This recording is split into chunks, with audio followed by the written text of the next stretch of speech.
বাপরে কি ঠান্ডা।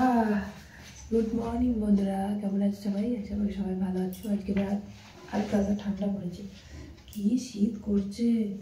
প্রায় বাজে এখন 8:45। আমার কোনো কাজই হয়নি, এখন আমি ঘুম থেকে উঠলাম।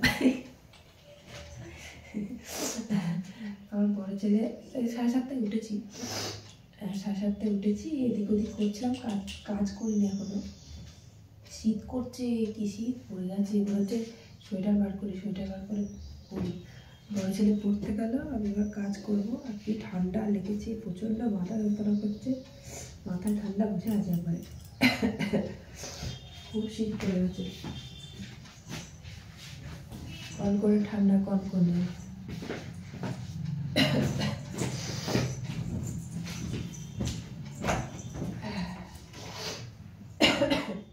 ঠান্ডাটা হুট করে পড়ে গেল না, আমার তো প্রচণ্ড পরিমাণে ঠান্ডা লেগে গেছে। আমি ওই 7 বেলায় চান করে আমার ঠান্ডাটা লেগে গেছে।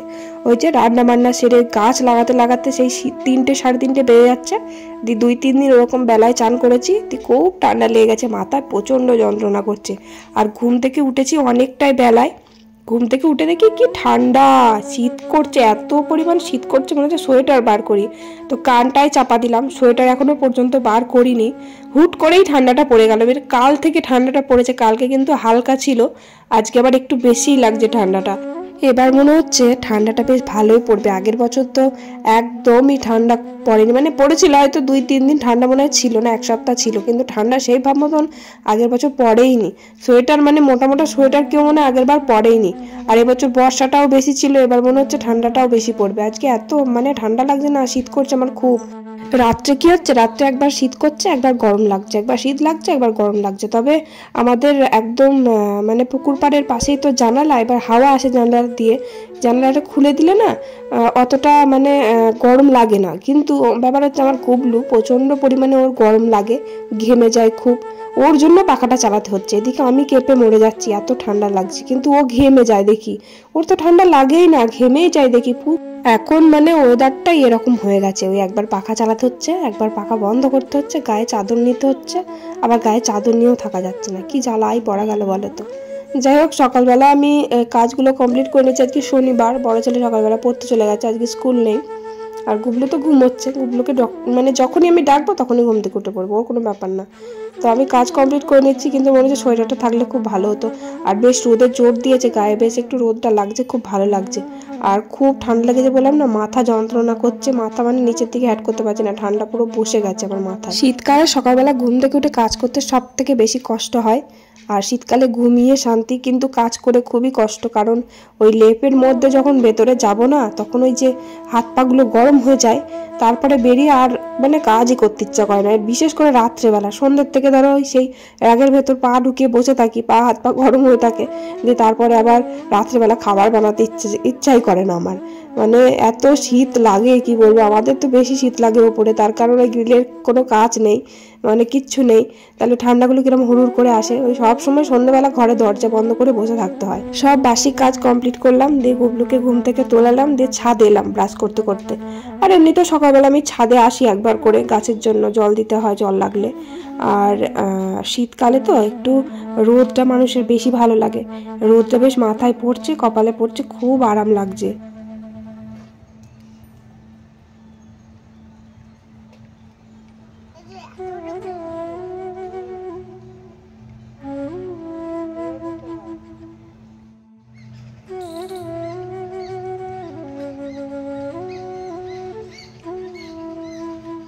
ছাদে ব্রাশ করতে করতে একটু ঘুরু করলাম রোদে বেশ, তারপরে নিচে এলাম মুখ টুক ধুয়ে, দিয়ে যে গুবলুকে আলাদা করে একটু দুধ দিলাম বাটিতে করে। ও মাঝে মাঝে খায় যদি মানে মুডটা ভালো থাকে, মানে একা একা খাওয়া তো শেখাতে হবে তাই না। আমার ধরো কাজে ব্যস্ত থাকলাম, এবার বড় হয়ে গেলেও আমাকে বলবে, যেমন বড় ছেলেকে ছোট্টবেলা থেকেই ওকে খাইয়ে দেওয়া একটা, মানে ও মানে একটু বড় হয়েছে তাও ওকে আমি সে খাইয়ে দিয়েছি, এখনো পর্যন্ত ওকে খাইয়ে দিতে হয়।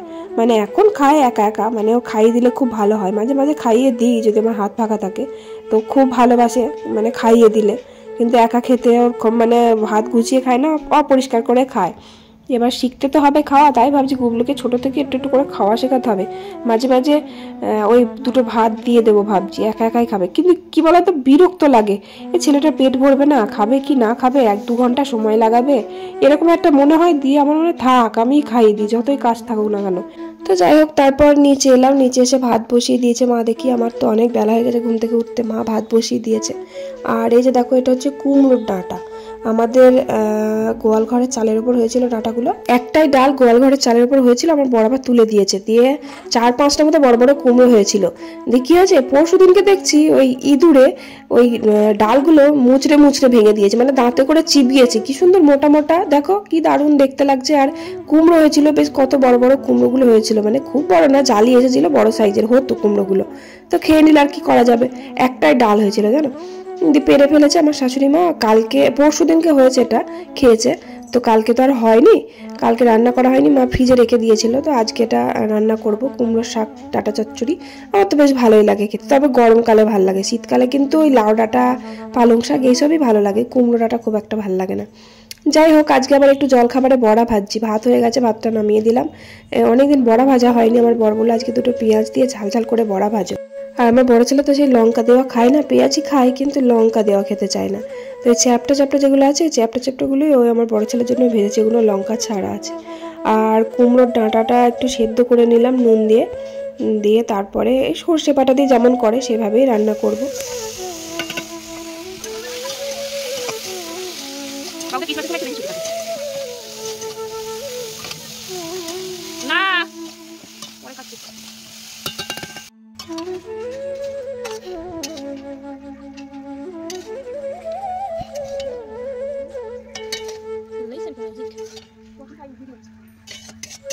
বেশ মিষ্টি মিষ্টি করে মিষ্টি কুমড়ো ডাঁটাটা রান্না করলাম। আর আজকে আবার চুনো মাছ এনেছে, চুনো মাছটা আজ নেয়নি, কালকে নিয়েছিল, ফ্রিজে ছিল। তো কালকে কি রান্না করেছিলাম আমি ভুলেই গেছি, মনে নেই। তো যাই হোক, তো আজকে আমার চুনো মাছটা রান্না করছি। চুনো মাছ কিছুটা বেগুন দিয়ে আলু দিয়ে তরকারি করব। আর কিছুটা এই যে দেখো কাঁচা মাছই দিয়ে দিলাম আলুর মধ্যে। এটা হচ্ছে তোমার ওই বাটি চচ্চড়ি বলে না, ওরকম করব। আমার বর আবার এটা খুব ভালোবাসে খেতে, মশলা দিলেও হয়, আবার মশলা ছাড়াও বেশ ভালোই লাগে। পেঁয়াজ, কাঁচা লঙ্কা, এরকম সব কিছু দিয়ে বাটি চচ্চড়ি, মানে কি কেমন বলো তো, আমি আগে খুব করে দিতাম আলাদা বাটি করে। আমার একটা ছোটো হাঁড়ি ছিল, হাঁড়ির মধ্যে করতাম।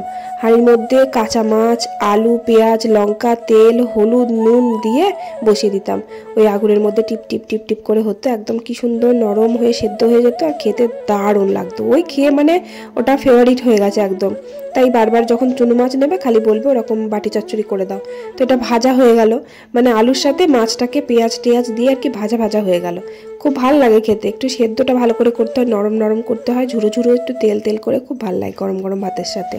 গুবলু দেখো কি কাণ্ড করছে, রোদের মধ্যে টুপি পরে ঘুরে বেড়াচ্ছে। যদি বলি টুপি পরেছিস কেন, তাহলে বলি পুলিশরা তো টুপি পরে, খালি পুলিশ হবো এইসব কথাবার্তা বলবে। পুলিশ হবো, একটা লাঠি নেবে, একটা বন্দুক নেবে, বন্দুক আছে খেলার বন্দুকগুলো নেবে, আর টুপিটা পরবে, দিয়ে বলবে আমি পুলিশ হব।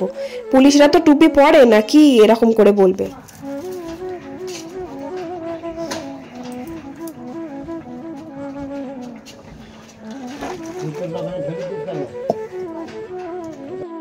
আজকে রান্না কমপ্লিট। ওই দেখো কাঁচা কলা, আলু আর বেগুন দিয়ে ওই চুনো মাছ কটা রান্না করলাম, আর বাটি চচ্চড়ি করে দিলাম। আর কি রান্না করলাম, ওই যে কুমড়োর শাক চচ্চড়ি। আর এমনি খুব শরীর খারাপ করছিল আজকে, রান্না করতে খুব কষ্ট হচ্ছিল। তারপরে ধোয়া মাজা করলাম রান্না শেষ করে, দিয়ে উপরে এসে এই যে গুবলু সোনাকে খাইয়ে দিচ্ছি। ভালোই বেলা হয়ে গেছে। আর আমার গুবলু যে ফোনে কার্টুন দেখতে দেখতে ভাত খায়, কার্টুন না চালালে মোটেই ভাত খাবে না। হ্যাঁ খাবে, সেই কোলে কোলে নিয়ে ঘুরে ঘুরে ঘুরে ঘুরে এই ছাদ ওই ছাদ করে এদিক ওদিক করে করে আমার দম লাগে, মানে এত কোলে নিয়ে আমি হাঁটতে পারি না। বড় ছেলেকে তাই করতাম, তখন তো অত ফোনের মানে এত যে ফোনের যুগ, সেই ফোনের অতটা ছিল না তখন। আমার বড় হয়তো বড় ফোন ছিল, কিন্তু অতটা দেখতে দেওয়া হতো না। তখন কোলে কোলে নিয়ে আমাদের তো বড় উঠোন, সারা উঠোনে ঘুরে ঘুরে এদিক ওদিক পাখি আয় করে খাইয়ে দিতাম। আর এখন ওই ফোন দিয়ে দিলাম, কার্টুন দেখছে, বসে বসে খাইয়ে দিলাম, জামেলা মিটে গেল। তবে গুবলুর কিন্তু ফোনের নেশা নেই অত, ভাত খাওয়া হয়ে গেলে ফোন কিন্তু অফ করে দেয়। আমি যদি মানে হাতটা ধুতে যাই, ও কার্টুন দেখে, তখন বলে মা ভাত খাওয়া হয়ে গেছে, তাহলে আমি ফোনটা বন্ধ করে দিই, হ্যাঁ আর দেখতে নেই আর দেখতে নেই, এরকম বলবে নিজে নিজে, দিয়ে ফোন বন্ধ করে দিয়ে গিয়ে শুয়ে পড়বে। তো আমি ওকে খাইয়ে দিলাম, ও গিয়ে শুয়ে পড়লো, ওকে তো ঘুমও পাড়াতে হয় না। আর অনেকগুলো জামা কাপড় ভিজিয়েছি, এই যে এখন বসে বসে কাচ্ছি।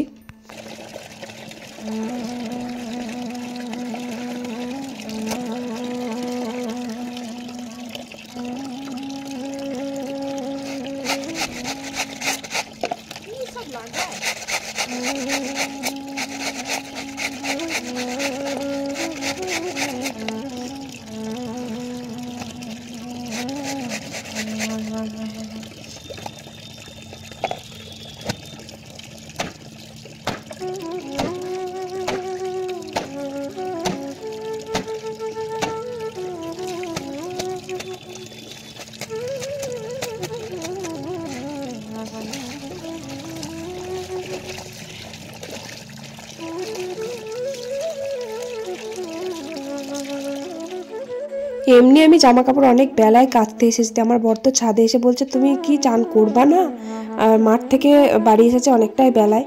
তারপরে আবার আমি ছাদে এসে কাচছি, বলছে কখন ভাত খাবে, কখনই বা চান করবে। আমার তাও তো আমি জামা কাপড় কেচেছি আর মেলেছি, মানে একটা একটা করে কেচেছি, দিয়ে জল কাচা করে মেলে দিয়েছি। রোদের জোর আছে, শুকিয়ে যাবে। আমি জামা কাপড় না বেলাতেই কাচি, অনেকটা বেলাতেই কাচি। আমি সকালবেলা আমি সত্যি পারি না, গরমকাল হোক বা শীতকাল, আমার সকালবেলা জামা কাপড় কাচতে ইচ্ছা করে না, কারণ আমি সকাল সকাল ঘুম থেকে উঠতে পারি না, সেই জন্য। তো জামা কাপড়গুলো কেচে আবার চান করতে করতে 3:30 বেঁচে গেছিলো। ওই 3:30-র সময় দুটো ভাত খেলাম, খেয়ে তখন আর আমি আর শুইনি, কারণ অনেকটাই বেলা হয়ে গেছে, ছোট দিনের বেলা তার উপরে আবার। তো আমার বর সকালবেলা আজকে আমাদের বাড়ির কাছে ফুল গাছ বিক্রি করতে এসেছিল, বা আসে শীতকালে, প্রত্যেক বছরই শীতকালে এরকম ফুল গাছ বিক্রি করতে আসে, গাঁদা গাছ, ক্যালেন্ডুলা, নানা রকমের। তো আমি কটা কিনেছিলাম গাছ লাগাবো বলে, সেই যে এখন ছাদে এসে আমি বসে বসে লাগাচ্ছি। আর 6খানা গাঁদা গাছ আছে, দুটো ক্যালেন্ডুলা আছে, আর দুটো ডালিয়া আছে, আর দুটো চন্দ্রমল্লিকা আছে, আর এটা হচ্ছে ক্যালেন্ডুলা গাছ। এটা মনে হচ্ছে ডালিয়া, একটা ডালিয়া আছে, আর 6টা গাঁদা আছে, আর এটা হচ্ছে চন্দ্রমল্লিকা। এটা চন্দ্রমল্লিকা, দুটো চন্দ্রমল্লিকা। এটা লাগাই, 4টে বাজে, এই প্যাকেটগুলোর মধ্যে বসাবো, দারুণ গাছ হয়ে গেল মধ্যে।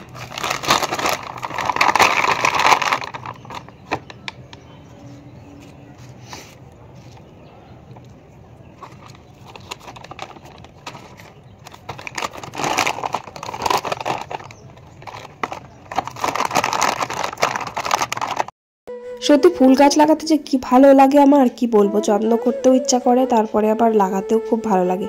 বলছি না, একবার বাড়ির ছাদে আমি এত ফুল গাছ লাগিয়েছিলাম না, মানে ফুল পুজো করে ফুল শেষ হয় না, গাঁদা ফুল গাছ এত লাগিয়েছিলাম, গোলাপ গাছ, ক্যালেন্ডুলা, চন্দ্রমল্লিকা, ডালিয়া, সমস্ত গাছ। আর আমাদের বাড়িতে, আমাদের ওই নিচে পিছনের জায়গাটা চন্দ্রমল্লিকা গাছের চাষ ছিল একেবারে, এত ফুল ছিল। তো আমার জেঠু শ্বশুর বুঝতে পারিনি, ওই গাছগুলো সব যখন ফুল ফোটে না তখন বন গাছ ভেবে সব তুলে পরিষ্কার করে দিয়েছে, তা না হলে আমাকে গাছ কিনতে হতো না, এই সময়টা গাছে ফুল হয়ে যেত, এত পরিমাণ ফুল হতো না, কি বলবো, কি সুন্দর দেখতে লাগে ওইসব ফুলগুলো বলো তো। আর এই যে সার মাটি দিলাম, সার মাটি মিশিয়ে একবারে সব মাটির সাথে মিশিয়ে গাছগুলো বসিয়ে দিচ্ছি। আর আমি ওই যে প্যাকেটেই বসালাম, আর এই প্যাকেটগুলো হচ্ছে আমাদের দোকানের প্যাকেট, মানে সাইকেলের যেসব পার্টসগুলো থাকে সেই প্যাকেটগুলো। আমার খুব বেশি যে টবের মধ্যে ফুল গাছ লাগানো আছে তা কিন্তু নয়, আমার বেশিরভাগই এরকম প্যাকেটের মধ্যেই বসানো আছে। আর বড় সাইজের প্যাকেট, যেমনি ওই যে ফুল গাছ লাগায় না, জিও ব্যাগ বলে না, জিও ব্যাগ বলে একটা ব্যাগ আছে, যেটাতে ফুল গাছ, ফল গাছ, যে কোনো গাছ ওখানে লাগায়, অনলাইনে পাওয়া যায়। তো ওর থেকে এগুলো ভালো বলবো। এবার জিও ব্যাগ আমি কখনো ব্যবহার করিনি, দেখিও নি, মানে দেখেছি জাস্ট ফোনে দেখেছি, কোনোদিনও সামনে থেকে মানে ব্যবহার করে দেখিনি। তো ভালো কিন্তু জানো তো, ফুল গাছে খুব বেশি যে শেকড় বাড়ে তা না। তো এইসব ছোট ছোট প্যাকেটের মধ্যে দিব্য লাগানো যায়। তারপরে তোমার ওই যে আটার প্যাকেটগুলো হয় ওগুলোর মধ্যেও আমি বসাই। কত টব কিনবো বলো তো, এক একটা টবের দাম 50 টাকা 60 টাকা, একটা গাছের জন্য 60 টাকা করে আমাকে টব কিনতে হবে। এর মধ্যেই যদি গাছ হয়ে যায় আমি টব কিনতে যাবো কেন বলো তো। অনেকে তো গাছ লাগানোর জন্য মাটিটাও পর্যন্ত পায় না, আমাদের তো তাও বাড়ির মধ্যে মাটি আছে। আমি একটা জায়গায় মাটি খুঁড়ে নরম করে জল দিয়ে ভিজিয়ে রেখেছিলাম, তাহলে মাটিটা ঝরঝরে থাকে। খুব বেশি শক্ত পাথরের মতন মাটি হলে না গাছ ভালো হতে চায় না, বাড়তে চায় না, শুকিয়ে যায়। তো আমি তার জন্য মাটি ওই কালকে খুঁড়ে খুঁড়ে ভালো করে ভিজিয়ে রেখে দিয়েছিলাম। তো সেই মাটি নিয়ে আসলাম, আমি আবার গিয়ে সে মাটি নিয়ে আসলাম। মাটিতে হলো না, 1 গামলা মাটি আমি এনে রেখে দিয়েছিলাম বিকেলবেলা লাগাবো বলে, তো হলো না মাটিতে। আমি আবার গিয়ে 1 গামলা নিয়ে আসলাম।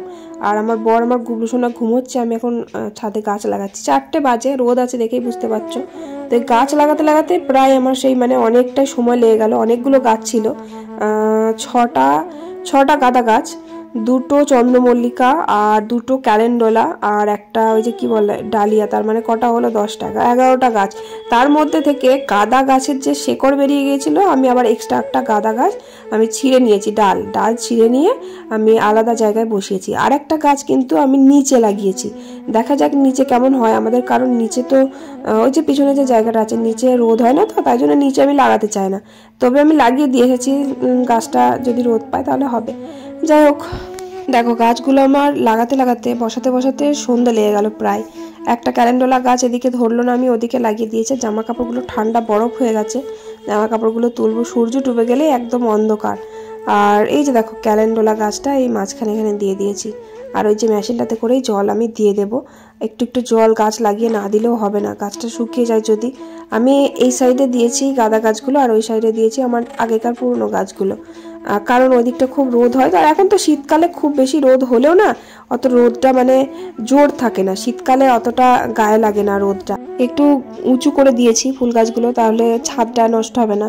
কারণ জল দিলে তো ছাদের মধ্যে সে একটু একটু করে মাটি পড়ে, দিয়ে কাদা হয়ে যায়, ধুলো হয়ে যায়। সেই জন্য একটা পাটার ওপরে দিয়ে দিয়েছি আর একটা ইট দিয়ে দিয়েছি, 2 সাইডে 2টো ইট, তাই উঁচু করে দিয়েছি। তো ওই সাইডে দিয়েছিলাম তো উল্টে গেল, ধরে দিয়ে আবার এই সাইডটায় আবার দিলাম। এসব ইটগুলো সব বয়ে বয়ে আমি নিচ থেকে নিয়ে আসলাম, ইট ছিল না ছাদে, ইট পাটা সমস্ত কিছু নিয়ে আসলাম। নিয়ে এসে যাই হোক ফুল গাছ আমার লাগানো কমপ্লিট। আর এই যে মেশিনে করে আমি জল দিয়ে দিচ্ছি একটু একটু করে। তারপর নিচে এলাম, আমি তো সন্ধ্যে লেগেই গেছে ছাদে গাছ লাগাতে লাগাতে। নিচে এলাম, নিচে এসে সন্ধ্যাটা দিয়ে দিলাম। আর আজকে রাত্রেবেলা সবাই রুটি খাবে, তা আমি এই যে সন্ধ্যাটা দেবো, দিয়ে রুটি বানাবো। রুটি আলু চচ্চড়ি, আমার বড় আবার আলু চচ্চড়ি দিয়ে রুটি খেতে চায় না, ও ডিম দিয়ে খাবে, ডিম দিয়ে রুটি খেতে খুব ভালোবাসে। আমার আবার ডিম দিয়ে ভালো লাগলেও কিন্তু ওই 4টে রুটি আমি একটা ডিম দিয়ে খেতে পারি না সত্যি করে, শুকনো জিনিস তো। এবার একটু আলু চচ্চড়ি বেশ মাখো মাখো করে ঝাল ঝাল করে আলু চচ্চড়ি করলে না ওই দিয়ে রুটি খেতে খুব ভালো লাগে, রুটি হোক বা পরোটা। ডিম দিয়ে রুটি একটা এমনি মুখরোচক খেলাম ঠিক আছে, কিন্তু ওই পুরোটা মানে 4টে রুটি আমি ডিম দিয়ে খেতে পারি না। আমি কিন্তু 4টে রুটি খাই, আমার বড় 4টে খায়, মাঝে মাঝে আবার 3টে খায়। এই যে সবাই রুটি খায় আজকে, বাবা মা আমার বড় ছেলে। আমার গুবলু রুটি খেতে পারে না, ওর জন্য ভাত আছে, ভাত মাছ তারপরে ডাল সব কিছুই আছে, ওইটা দিয়ে রাত্রে ভাত খাইয়ে দেবো। বাটি করে অল্প করে আলু চচ্চড়ি করলাম। আমার বর যদি খায় তো খাবে, উনি আবার মানে 5 ফোড়ন টাচ ফোড়ন দিলে খেতে চায় না। আর 5 ফোড়ন না দিলে আলু চচ্চড়ি ভালো লাগে বলো তো? আমার তো ওই টেস্টটা 5 ফোড়ন না দিলে একদম আসেই না। আলু চচ্চড়িতে 5 ফোড়ন না দিলে একদমই ভালো লাগে না। তো 5 ফোড়ন দেয় না বলে আমার ভালো লাগে না, খেতে হবে না তোমাকে। ওই ডিম ভেজে দিয়েছে, ডিম ভাজা দিয়ে রুটি খাবে, খাচ্ছে, খাওয়া হয়ে গেছে। আমার জন্য আবার একটু ডিম ভাজা রেখে দিয়েছে প্রসাদ। আর একটু মুসুর ডাল ছিল, কুবলুকে ভাত খাইয়েছিলাম তো, দিয়ে অতটা ডাল লাগেনি। আমি আবার নিচে যাবো ফ্রিজে ডিম ওই ডালটুকুনি রাখতে, ওই ডালটা লাস্টে চুমুক দিয়ে খেয়ে নেবো।